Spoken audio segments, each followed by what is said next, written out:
प्रशांत किशोर ने हमारे साथ चीट किया और इसी हमारा रोजी रोटी है। अगर ये पैसा नहीं देंगे, हमारी दुकान में ताला लग जाएगी, तो फिर हम क्या करेंगे। सौरभ भैया, दीपक बोल रहे हैं।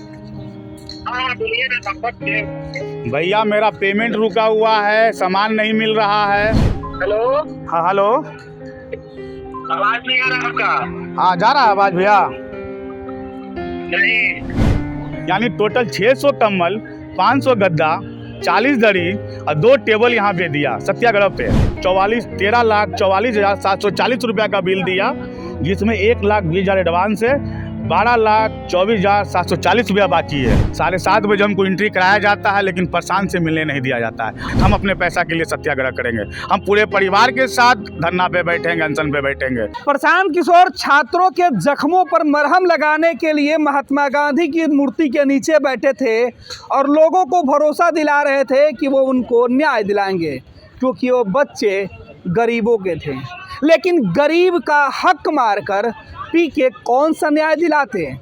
अब इसका खुलासा हुआ है प्रशांत किशोर का सबसे बड़े फर्जीवाड़ा का।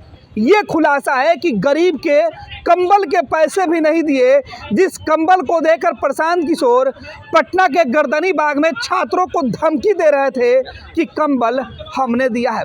कंबल की सच्चाई उस टेंट वाले की जुबानी हम आपको सुनाएंगे, जिसके कंबल की कहानी ये है कि प्रशांत किशोर जिस आसमान के नीचे, खुले छत के नीचे, कंबल के ओढ़ में इस ठंड में खुद ठिठुरने से बच रहे थे और बच्चों को बचा रहे थे, अब इस गरीब के पेट पर लात मार रहे हैं। हालात इस कदर पहुंच गए हैं कि यह गरीब अब अपना सब कुछ दांव पर लगा चुका है।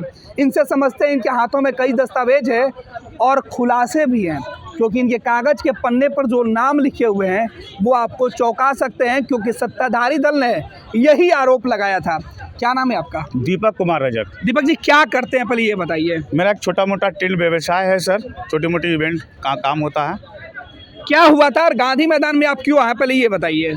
गांधी मैदान में हम आज इसलिए आए हैं कि गांधी मैदान में यहाँ पे प्रशांत किशोर जी 29/12/2024 को पहला सत्याग्रह पे यहाँ पे बैठे थे, जिसमें हमने 40 पीस दरी दी थी। दूसरे दिन यहाँ से सत्याग्रह ख़त्म कर फिर यहाँ पे 2/1/2025 से सत्याग्रह पे बैठे, जिसमें हमने पहला दिन 40 दरी, 100 कम्बल, 100 गद्दा दिया। 3 तारीख को मैंने फिर 400 कम्बल, 400 गद्दा दिया। फिर 5 तारीख को मैंने 100 कम्बल दिया। यानी टोटल 600 कम्बल, 500 गद्दा, 40 दरी और 2 टेबल यहाँ पे दिया सत्याग्रह पे। और ये काम चल रहा था। मैं उनसे बात कर रहा था, सर सत्याग्रह कितना दिन पे चलेगा, कितना दिन तक चलेगा। जो संजीव जी थे, सौरभ जी से उनसे बात हो रही थी हमारी। वो बोले कि जब तक चलेगा भैया, जब तक आपका पैसा मिलेगा। और इनका करीब 12-13 महीना से मैं पहले से भी काम कर रहा हूँ, पेमेंट सब हो रहा था। और हमने यही चलो पेमेंट में साफ़ सुथरा तो काम कर रहे थे। 6 तारीख को सुबह में मालूम चलता है कि डीएम सर यहाँ पे प्रशासनिक सब उनको उठा लिया, सामान वगैरह सब उठा लिया गया है। जैसे हमको फ़ोन आया तो मैं तुरंत यहाँ पे गिरते पड़ते आया। मैं अंदर घुसने का प्रयास किया, लेकिन गेट पे ही पुलिस रोक दिया। बोले कि आप लोग अंदर नहीं आ सकते हैं, जो यहाँ पे अब पुलिस के अंदर में सारा सामान आ गया है, आप इसको कोर्ट से बेल कराइएगा। ठीक है। जिनसे हमने सामान दिया था उनसे हमने बात किया, तो वो पहले बोले कि आज प्रशांत का बेल हो जाने दीजिए, उसके बाद आपके सामान पे भी लोग लगेंगे।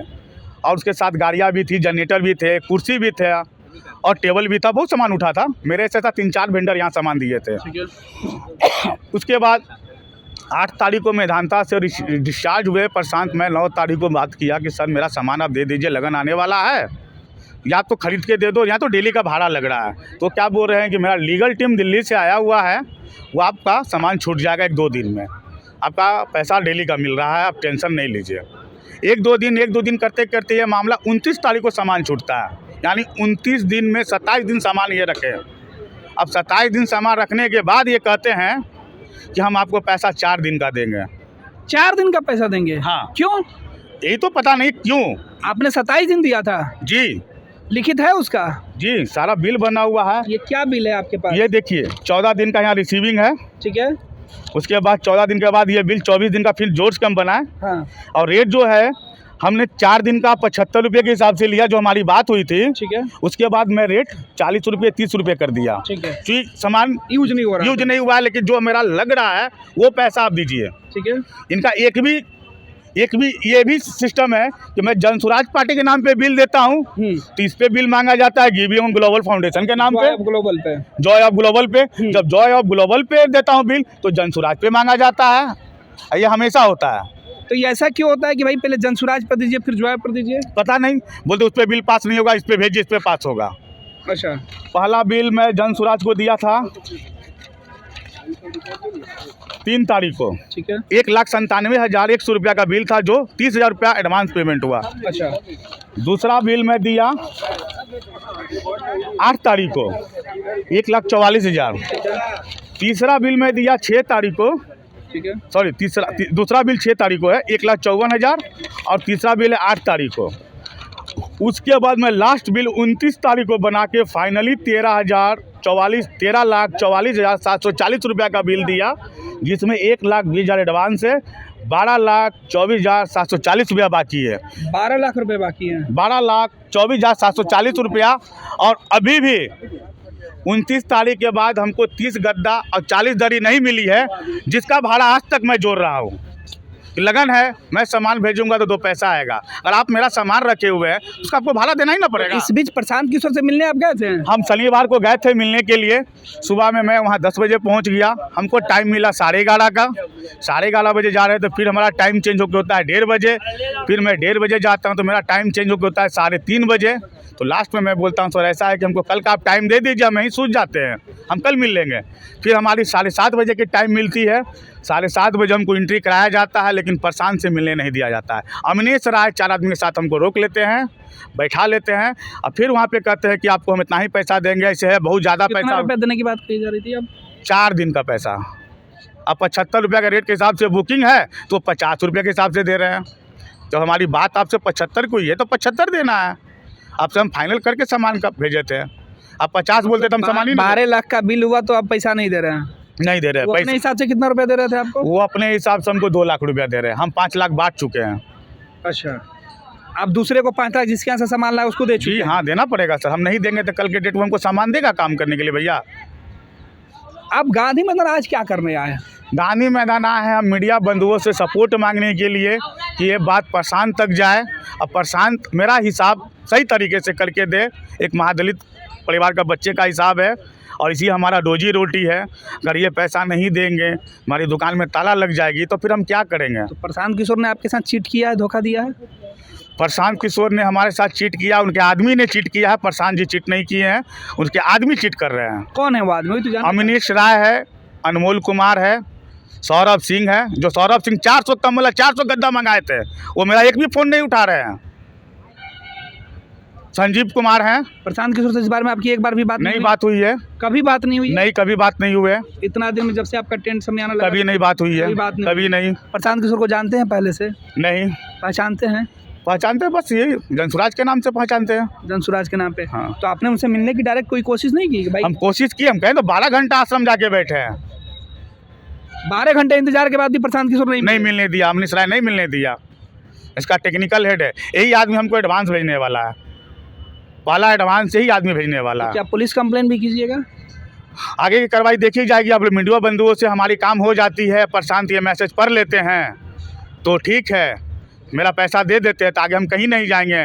तो ये चुनाव का टाइम है भैया, हमारा पैसा नहीं देंगे तो पैसा के लिए, जैसे वो बिहार के लिए सत्याग्रह कर रहे हैं, हम अपने पैसा के लिए सत्याग्रह करेंगे। हम पूरे परिवार के साथ धरना पे बैठेंगे, अनशन पे बैठेंगे, जिसमें हमारा 8 साल का बच्चा भी शामिल रहेगा, 18 साल का बच्चा भी शामिल रहेगा, 12 साल की बच्ची भी शामिल रहेगी, मेरी पत्नी भी शामिल रहेगी, मेरी माँ भी शामिल रहेगी। जो दिमाग से थोड़ा मंद बुद्धि है मेरी माँ, वो भी रहेगी। हम अपने पत्नी के कान के ऑपरेशन के लिए रखे हुए थे पैसा, वो भी हम आगे बांट दिए कि मेरा बिजनेस नहीं बंद हो, ऑपरेशन बाद में होगा, ये पैसा जब देंगे तो हमारी ऑपरेशन हो जाएगी। आज हम ऑपरेशन कराने के लिए भी दर दर भटक रहे हैं। अब आपने क्या सोचा? हम बस आप लोग के माध्यम से उनके पास मैसेज जाए और आगे हम 2-3 दिन के बाद फिर से हम धरना पे बैठ जाएंगे, अनशन। इसी जगह पे या प्रशांत जी के टीम के पास? मरीन ड्राइव पे बैठेंगे भैया, उनके सामने सामने बैठेंगे। अभी मरीन ड्राइव पे? जी भैया, उनके सामने बैठेंगे, चाहे हमको कुछ भी करवा दे, नथिंग। क्या डर भी लग रहा है क्या? डर तो है, डर तो है, डर तो लग रहा है, लेकिन राम ना मारे तो कोई ना मारे, बस ऊपर वाला भोलेनाथ सहारा है, उन्हीं का नाम लेके हम वहाँ मरीन ड्राइव पे धरना पे बैठेंगे। तो किससे डर लग रहा है? लोगों से डर लग रहा है, जो पैसा नहीं दे रहा, जो धमकी दे रहा है उससे डर लग रहा है, मनीष राय से डर लग रहा है। टीम प्रशांत किशोर के जो है, हाँ, उससे डर लग रहा है। प्रशांत किशोर के लिए आखिरी मैसेज कुछ कहना चाहिएगा? प्रशांत किशोर डायरेक्ट अगर सुन रहे हैं तो उनको ये बताइएगा। प्रशांत सर से मेरा एक ही निवेदन है, इस गरीब बच्चे का आप पैसा दे दें, अपने टीम से दिलवा दें। मैं महादलित परिवार से आता हूं, अब बहुत मैं दुखी हूं। पिछले 29 दिन से मैं परेशान हूं। अब 15 दिन से मैं सो नहीं पाया हूं ढंग से। अगर आप पैसा नहीं देते हैं तो हम आपके खिलाफ सत्याग्रह पे जाएंगे और अनशन पे बैठेंगे। तो प्रशांत किशोर जी, जरा इस गुहार को जरूर सुन लीजिएगा, क्योंकि ये गुहार बिहार का एक नौजवान लगा रहा है जिसका पूरा परिवार दांव पर है, पूरा परिवार सड़क पे आने को तैयार है। ये आपके खिलाफ ही धरना करने की बात कर रहे हैं। ये प्रशांत किशोर जब बिहार के लोगों के हिमायती बनने चले थे, बिहार के लोगों का दुख दर्द मानने के लिए बात कर रहे थे, उनके दुख दर्द बराबर महसूस करने का दावा कर रहे थे। उनके जो इस सर्द रात में प्रशांत किशोर के लिए जो मसीहा बनकर खड़े रहे। कुछ और बोलना चाहते हैं? मैं ये भी एक बात बोलना चाह रहा हूँ, पूरा पटना का दुकानदार, इनका जो भी वेंडर था पटना का, सारा का सारा फेल कर गया था सामान देने में। तो मैं 2 घंटे में यहाँ पे 400 कम्बल 400 गद्दा अरेंज किया था। कोई और इनको नहीं दे रहा था? नहीं दे रहा था, तब मैं इनको अरेंज करके दिया और हमसे रिक्वेस्ट किया गया, भैया हमारी इज्जत की बात है, प्रशांत बैठा हुआ है, तो मैं किसी ना किसी तरीके से अरेंज करके दिया। और अब आपसे फ़ोन तक नहीं उठाया जा रहा है? अभी मैं आपके सामने फ़ोन लगा रहा हूँ, आप देखिए। 2-3 आदमी को मैं फ़ोन लगाऊंगा, जी बिल्कुल लगाइए। आप देखिए उठाते हैं कि नहीं। और मेरा सामान भी अभी तक नहीं दिया जा रहा है, जिसमें ये संजीव जी का फ़ोन है। संजीव जी, अरे कहाँ गया जी? कहाँ पे लिखा?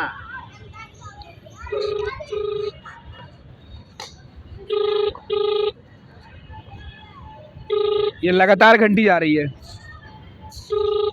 आपने इसके पहले भी फ़ोन किया, कभी फ़ोन का रिस्पॉन्स? हम कॉल हिस्ट्री दिखा देते हैं।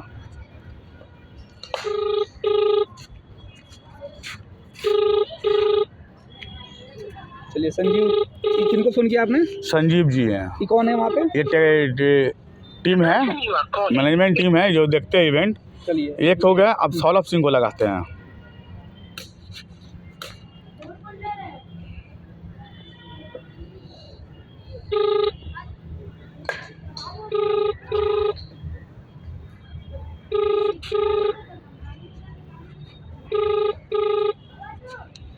हेलो, सौरभ भैया, दीपक बोल रहे हैं। हाँ बोलिए ना। नंबर भैया मेरा पेमेंट रुका हुआ है, सामान नहीं मिल रहा है। 400 कम्बल 400 गद्दा आप ही कहने पे ना गांधी मैदान दिए थे भैया। आपके ही फ़ोन पे ना 400 कम्बल 400 गद्दा गिराए थे।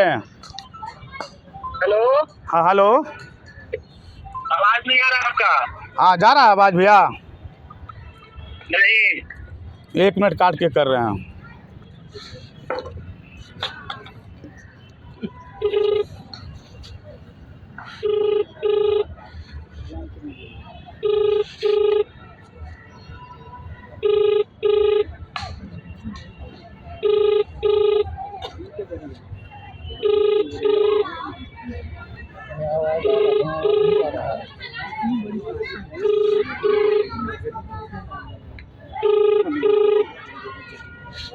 अब नहीं उठाएगा, आप समझ लिया।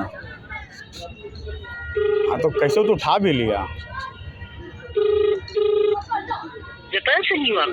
नहीं उठाएगा। तो ये सौरभ जी थे जो एक बार गलती से फ़ोन तो उठा लिए, लेकिन जैसे इन्होंने कहा कि मेरे पैसे दे दीजिए तो उनको आवाज़ सुनाई नहीं दे रहा था।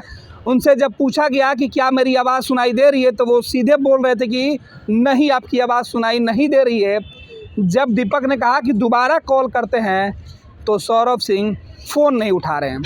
ये प्रशांत किशोर के वो रणबांकुरे हैं जो दीपक जैसे गरीब लोगों के साथ काम करके इनके पैसे नहीं दे रहे हैं, जिनकी पूरी पूंजी, जमा पूंजी जो थी, पत्नी का इलाज, माँ का इलाज, बच्चों की परवरिश, घर में 2 रोटी का जुगाड़ करने का था, वो सब प्रशांत किशोर के आंदोलन का भेंट चढ़ गया। अब प्रशांत किशोर और इनके लोग दीपक से भेंट नहीं कर रहे हैं। प्रशांत जी, अगर आप ये वीडियो देख रहे होंगे तो दीपक जैसे लोगों के हमदर्द बनने की कोशिश करिए, क्योंकि आपके खिस्से तो बिहार के सियासत में खूब गढ़े और पढ़े जा रहे हैं। पनोरमा ग्रुप, जो सोचता है वो करता है। ये लो मुंह मीठा करो, आज मैंने अपना जॉब छोड़ दिया, अब हम पूर्णिया वापस जाएंगे। जॉब छोड़ दिया है? मतलब ये घर कैसे चलेगा? हम करेंगे क्या? और माँ बाबूजी क्या बोलेंगे? इसलिए मैं एक और मिठाई का डब्बा लाया। अपने बिजनेस के लिए लोन अप्रूव हो गया। अरे लोन अप्रूव हो गया वो तो ठीक है, लेकिन पूर्णिया में हम रहेंगे कहाँ? अपना घर भी तो नहीं है वहाँ। इसलिए तो एक और मिठाई का डब्बा अलग से लाया हूँ। हमने पूर्णिया में घर ले लिया है, पूर्णिया के ई होम्स पैनोरमा में। पूर्णिया में पैनोरमा ग्रुप लेकर आए हैं ई होम्स पैनोरमा। बड़ा घर, आलीशान जिंदगी और अत्याधुनिक सुविधाओं के संग। अरे अरे, अब क्यों मुंह मीठा करवा रही हो? क्योंकि हम घर वापसी जो कर रहे हैं। घर वापसी की खुशी पूर्णिया में ई होम्स पैनोरमा के संग। E homes panorama, luxurious lifestyle redefined. Netaji Subhash medical college एवं हॉस्पिटल लेकर आए हैं गर्भवती महिलाओं के लिए निःशुल्क डिलीवरी की सुविधा। हाई रिस्क प्रेगनेंसी के साथ छोटे बच्चों का रखरखाव एवं NICU की सुविधा उपलब्ध है। बच्चेदानी का ऑपरेशन, दूरबीन विधि से सभी प्रकार के ऑपरेशन एवं OPD की सुविधा न्यूनतम दर पर प्राप्त करें। NSMCH, अम्हारा, बेहटा, पटना।